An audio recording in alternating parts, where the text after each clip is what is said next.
cualquier tipo de como sensación externa, ¿no? Quiera desconectarse del cerebro. Entonces el paciente no va a tener la capacidad de poder quizás mover, tener alguna reacción muscular debido a que va a haber una desconexión de ambos, ¿no? El paciente está consciente pero está desconectado de su entorno.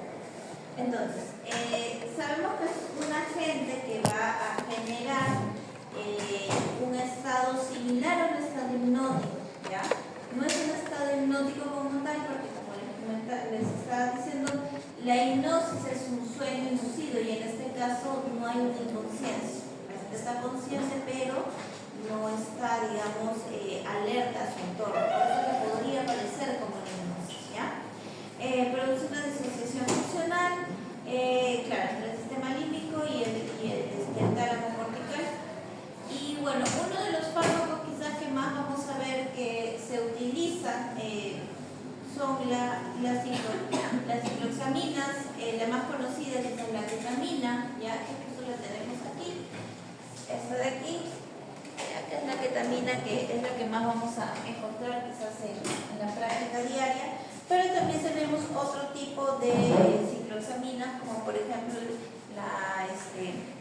la tiletamina, ¿ya? Que siempre la tiletamina viene en combinación con el solazepam, ¿ya?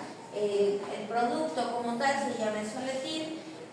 Se puede utilizar en animales de compañía y también es bastante práctico el uso de este fármaco en animales silvestres, ¿ya? Porque al ya tener la combinación me genera un efecto de sedación y de disociación. Entonces, la ketamina que me va a generar es un agente disociativo, va a generarme, básicamente el uso primordial que le damos a la ketamina es el que nos genere una inmovilización química o una contención del paciente, ¿no?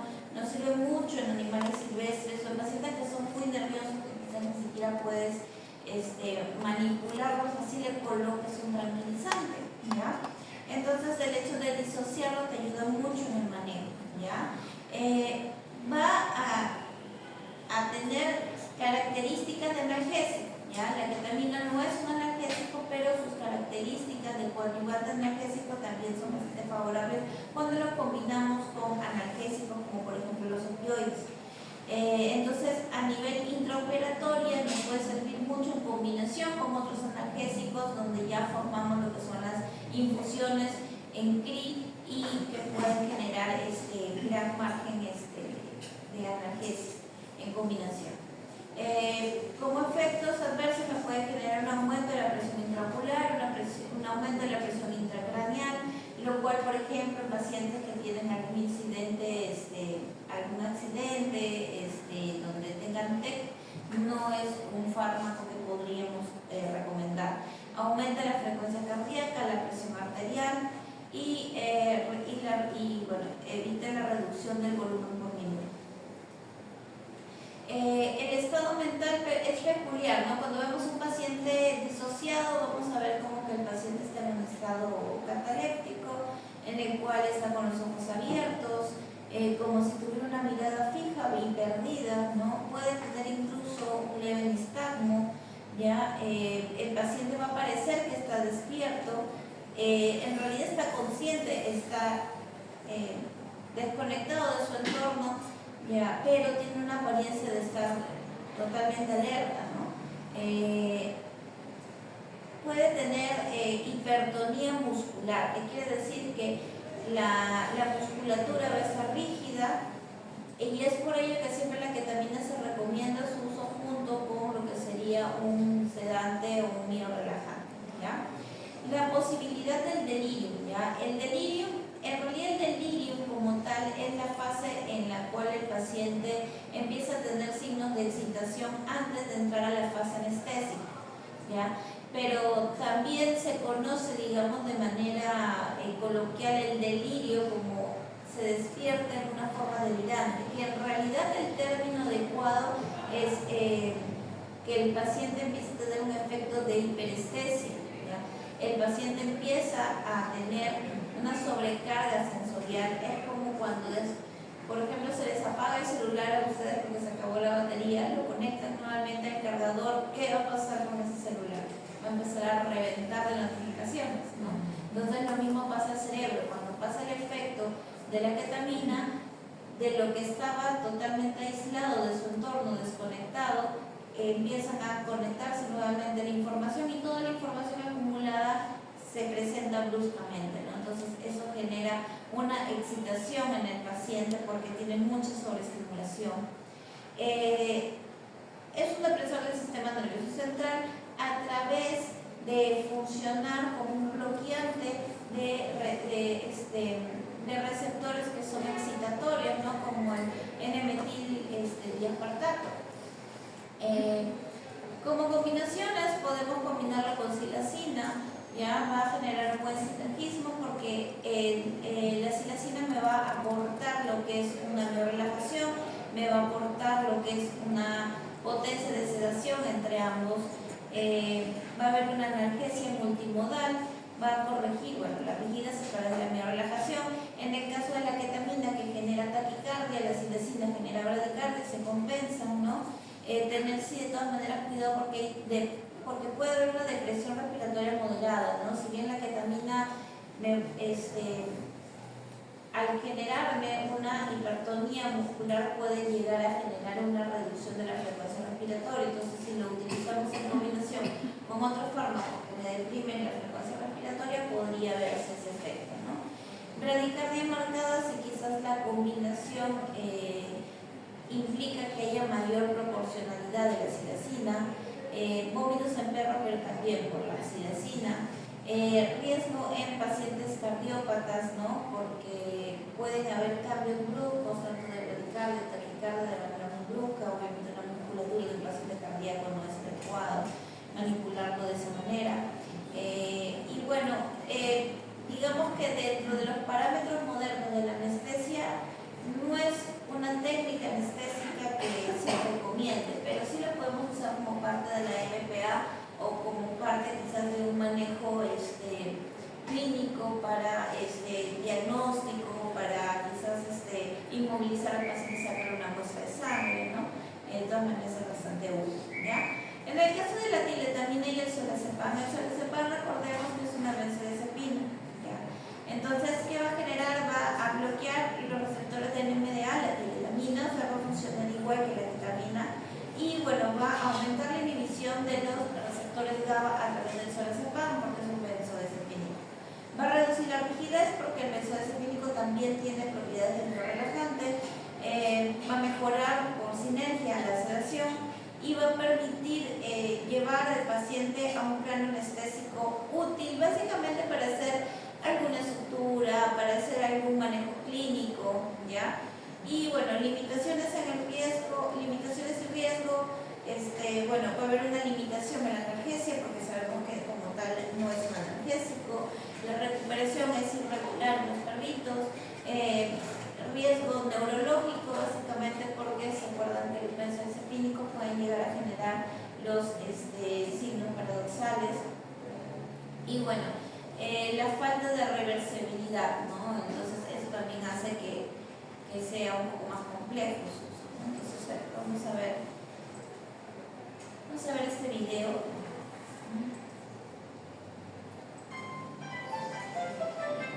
Va a haber momentos en que quizás el video voy a ir manipulándolo porque hay cositas que se repiten, ¿ya?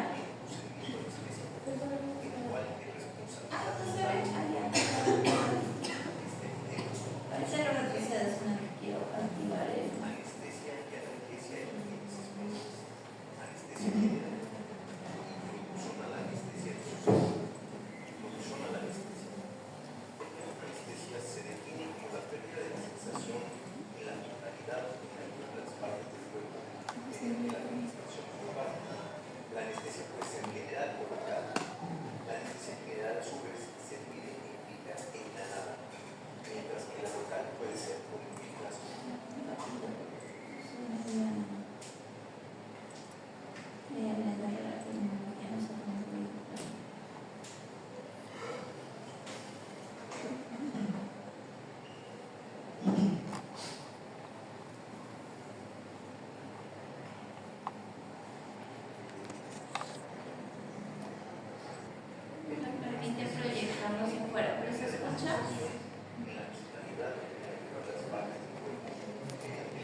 genitales, ¿no?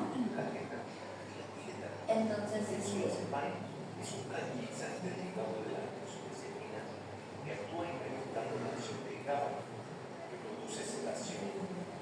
tiene el mismo mecanismo de acción que el diazepam, que el midazolam, ¿no?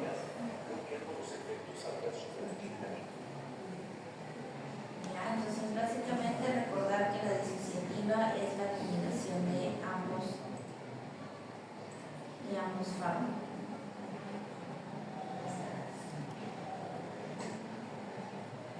Ya, aquí vamos a ver el manejo de una anestesia disociativa, donde se va, o sea, es corta por el tiempo de duración, ¿ya? Entonces, ahorita vamos a utilizar, o sea, ahorita se va a ver el uso solo de soletilla.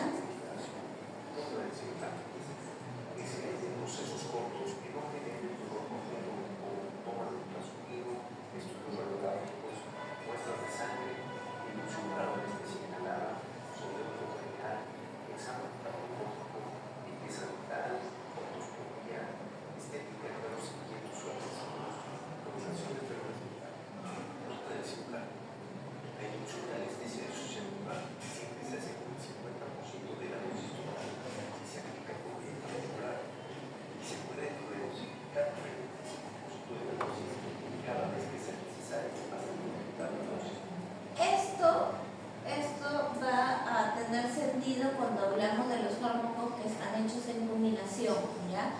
Pero si, por ejemplo, hacemos una disociativa con ketamina y midazolam, nosotros podemos manipular las dosis dentro de la dosis rango dependiendo de lo que busquemos con el paciente, ¿no?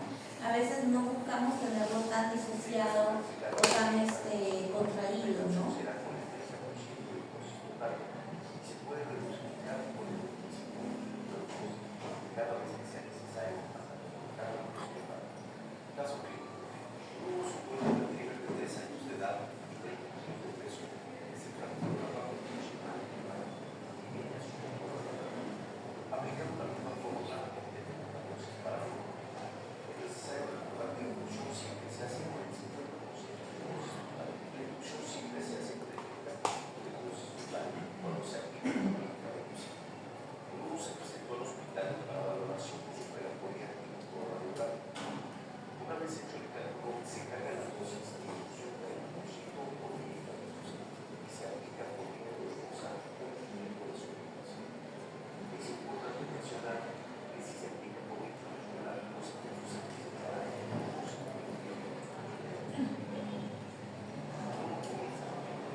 Empieza a ladear la cabecita, como que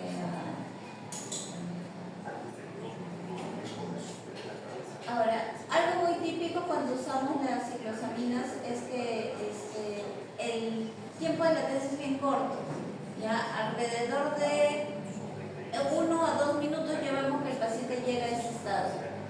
Ahora, en este caso, como se ha usado el solazepam con la antidetamina, vamos a ver que el tiempo de duración es corto. Entonces, bueno, básicamente lo que hacen para hacer una reevaluación postquirúrgica es sacar placas de control para ver que no se hayan movido los clavos intervencionales.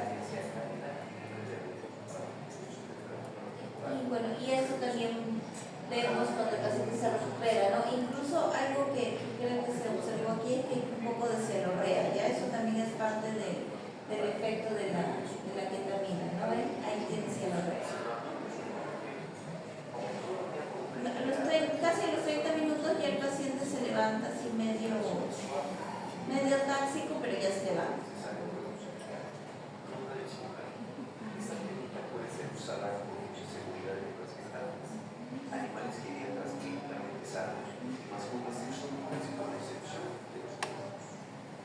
Sí, los conejos son todo un tema referente a la motilidad intestinal, por eso es que con ellos hay que tener cuidado. Ahora, si queremos que nuestra anestesia disociativa nos dure un poco más, ya podremos hacer combinaciones, ¿no? Por ejemplo, un soletil más una silacina o un alfa-2 agonista, ¿no? En el cual vamos a ver que tanto la isolación diazepam como la citocina van a generar una sinergia dentro de lo que es la sedación, generando una sedación más potente y más prolongada en el tiempo. Voy a adelantarlo.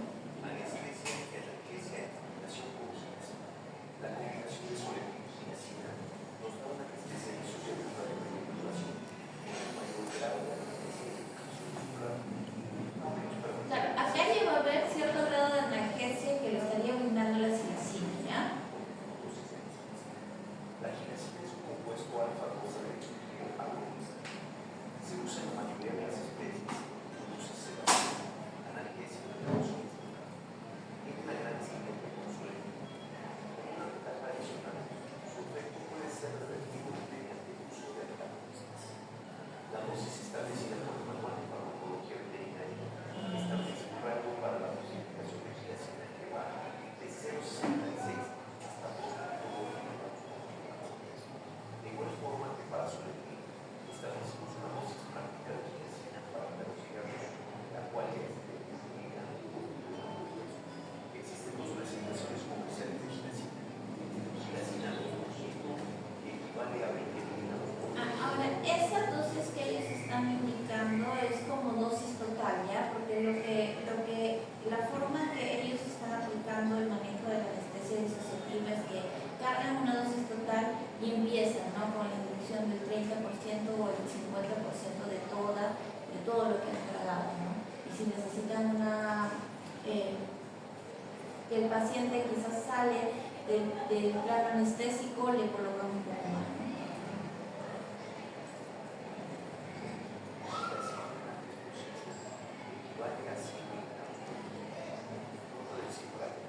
la dosis total de ginesina más la dosis 50% de sodio se combinan en la misma pieza. Si tienes una perra chihuahua de 2 años de edad, desde hace 2 semanas presentó un rosado que se logra compartir. Aplicando la misma fórmula, obtenemos la dosis para chispita, tanto de sodio como de ginesina.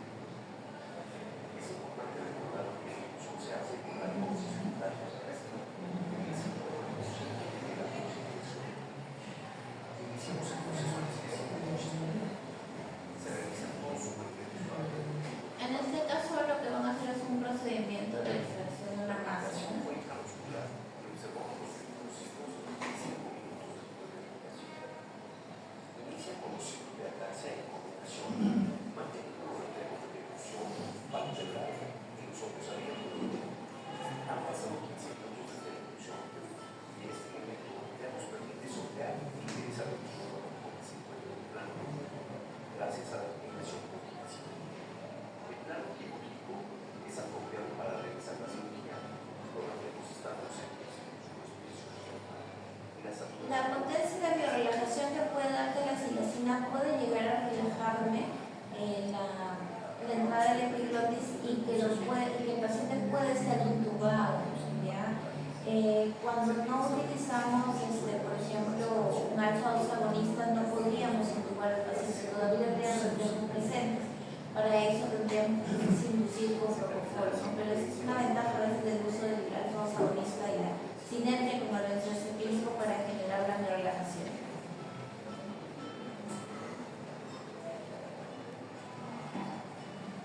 Entonces se acuerdan que en el otro los 30 minutos ya se empezó a recuperar, acaban 45 minutos y el paciente 1 hora, 15 minutos ya el paciente empieza. Mantener la temperatura es importante, ya que la anestesia disociativa usa un cierto grado de calor. La recuperación de un suave tranquila después de casi 2 horas de anestesia con un encuentro de dosis. La recuperación total se observó cerca de las 3 horas posteriores de esta ejecución. Este material fue elaborado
El mismo patrón que hemos visto hace un momento, ya vamos a ir al caso.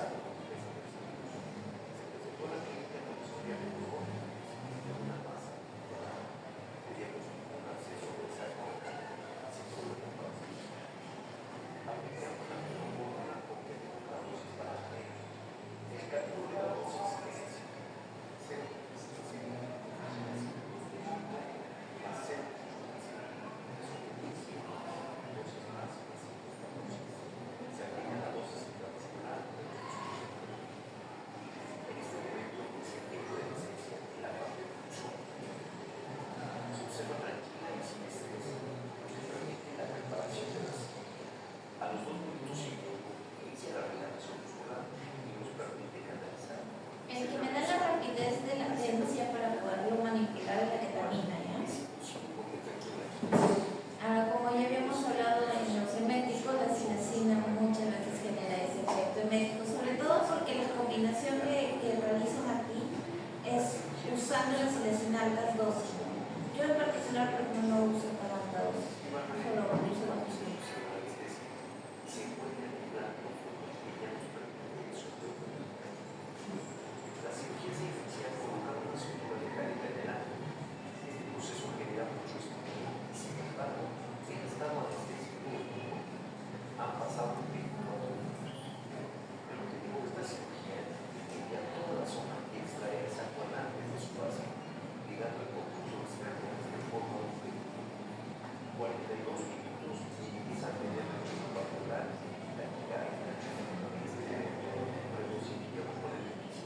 Claro, si ya los signos empiezan a verse alterados, quiere decir que hay una suscepción, que el paciente está saliendo del plano, entonces hay que volverlo a regresar.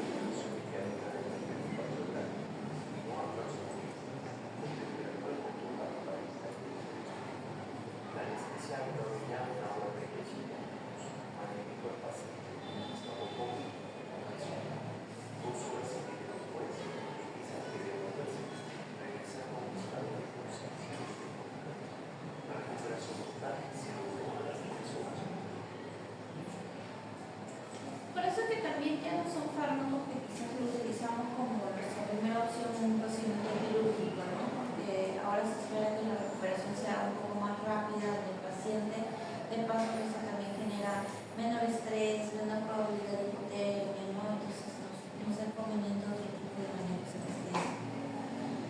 Aquí Las carreras a distancia de la UPN nada se pide estudiar, porque las clases son 100%. vamos a ver el uso de la ketamina en ratones, ¿no? Muy diferente, ¿no? Si bien yo les decía que, por ejemplo, no podríamos usar la ketamina en un paciente sin un relajante, bueno, en los ratones no se observa, digamos, ese estado de hipertonía, no tan marcado como quizás si en perros, en gatos, ¿no? Y bueno, como ya les había comentado en algún momento, una de las vías de administración de anestésicos en ratones, en hamsters, es la vía intraperitoneal, ¿no?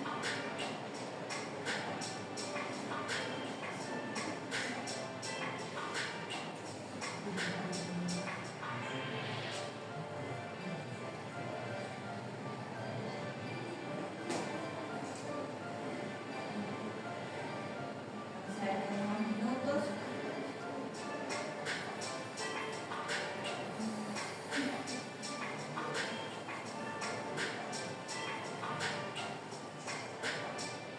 Ahora recordemos que como especie tiene un metabolismo bastante acelerado. 2 minutos y ya el paciente está insaciable. Está con los ojitos abiertos. ¿Se acuerdan la diferencia con las ratas del otro video? Tenía los ojos cerrados, ahí tienen los ojos abiertos. No salvo el que tenía fenobarbital, que tenía los ojos abiertos. Por ahí todos los demás tenemos ojos cerrados.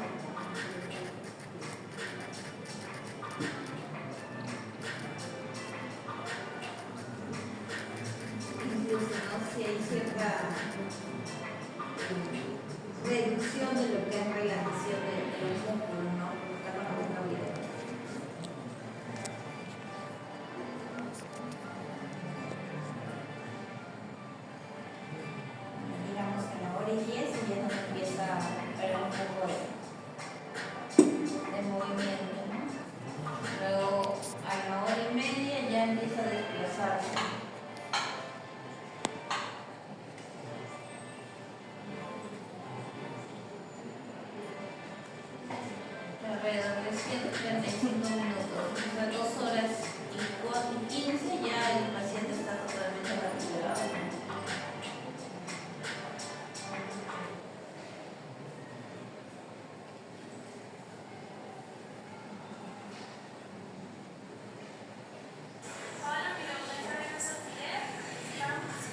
Esto, por ejemplo, es el uso de silesina, luego le van a poner ketamina al caballo.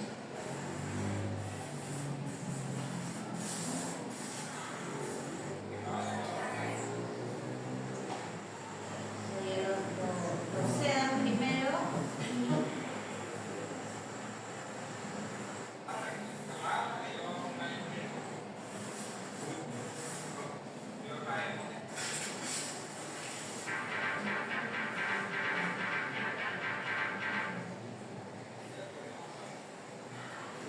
Ahora sí le van a aplicar la ketamina.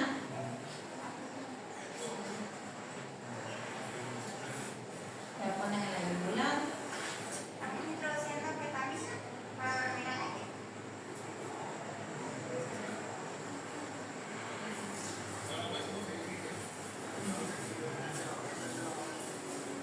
Entonces ya, como ya estamos hablando, la ketamina tiene un efecto bastante rápido, ¿no? Entonces por ese motivo que le ponen la silesina, y siempre en animales grandes va a existir este trabajo de que hay personas que van a ayudar en el derribo del paciente, ¿no? Porque si dejamos que el paciente se caiga solo, puede fracturarse, puede lesionarse, puede asustarse, ¿no? Entonces en ese proceso donde las personas van a generar una contención para ayudarlo a caer.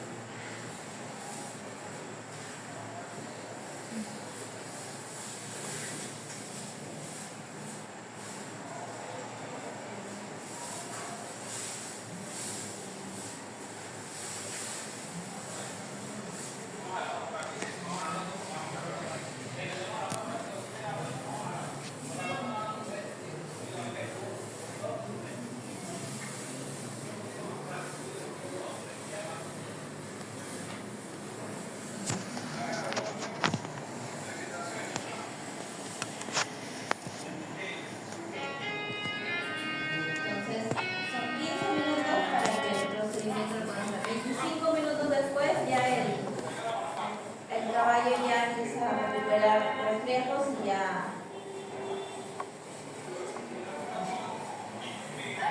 lo paran, ¿ya? O sea, siempre es importante, bueno, al menos en caballos hay que pararlos rápido.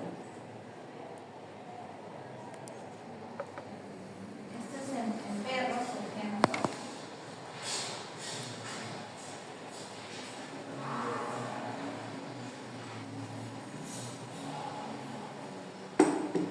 Colocando diazepam ketamina. Vamos a ver que el efecto es muy similar a como habíamos visto en el video.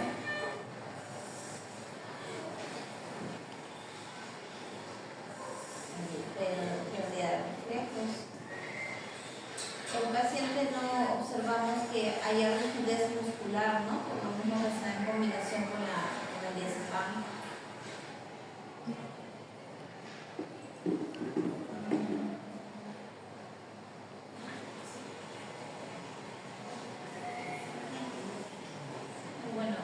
Vemos cómo es el despertar, ¿no? Con ketamina se ve como que el paciente está desorientado, ¿no? En su etapa de recuperación.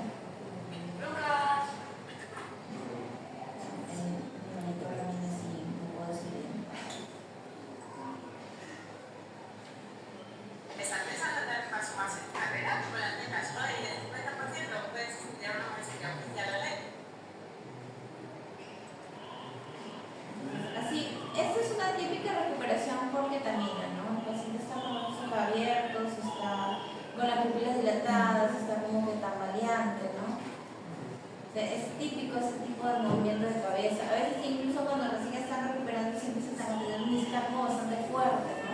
Y a veces se asustan y piensan, uy, le pasó algo a nivel neurológico. No, es parte de la reconexión por la hiperestimulación, ¿no? Y justamente por eso es que tienen ese tipo de movimientos, porque están conectándose con su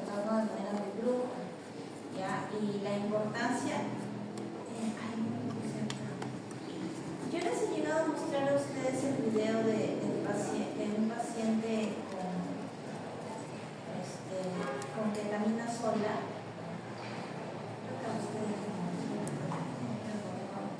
Voy a ver si hay suerte de encontrar el video, porque siempre tengo problemas para encontrar ese video. Guardé bien, pero no voy a ver si lo encuentro.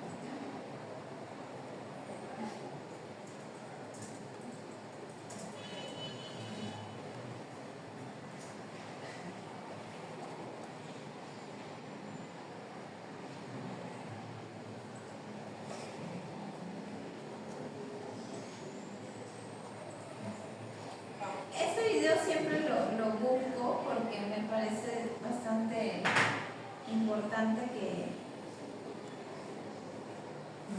ustedes tengan en cuenta, porque es importante siempre combinarlo con Midazolam.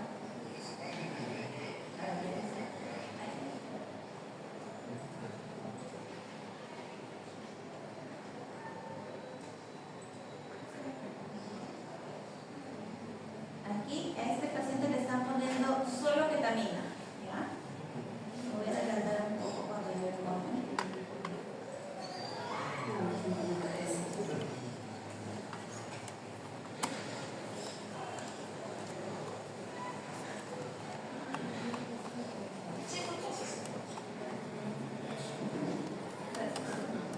Ven la rigidez muscular que se puede generar con la aplicación de la ketamina sola. Entonces, para situaciones quirúrgicas no es práctico tener un paciente con una rigidez muscular, ¿no? Segundo, al haber una rigidez muscular, dependiendo de la dosificación que ustedes utilicen, pueden llegar a tener incluso hasta una hiperexcitación y tener convulsiones, tener ciertos mioclonos que no van a permitir, ¿no? Hacer el manejo del paciente, ¿no? Y evidentemente pues vamos a tener todos los signos clínicos de aumento, ¿no? Frecuencia cardíaca, presión arterial, ¿no? Entonces no es adecuado, ¿no? Y se ve justamente la diferencia.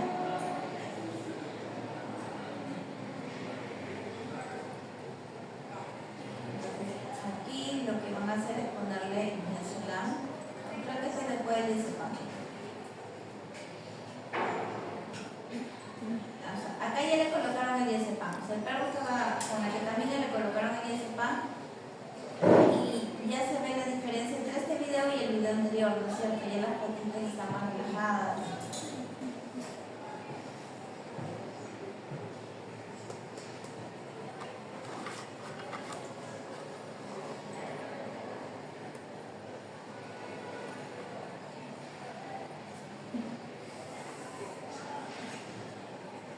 Ya se le ve mucho más relajado, ¿no?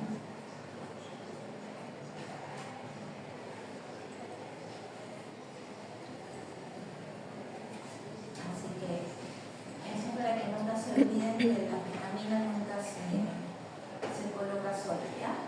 Pero todos los dientes están en la boca. ¿Perdón? Todos los dientes. Sí, menos ese, porque me ha olvidado ponerlo. Ahora lo coloco, ¿ya? Si la tienes porque también pueden causar la línea. Eso no es muy común. En gatos sí o sí se va a generar, pero en perros más común es que los opioides como la morfina te generen vómitos más que una psilocibina. La psilocibina en realidad no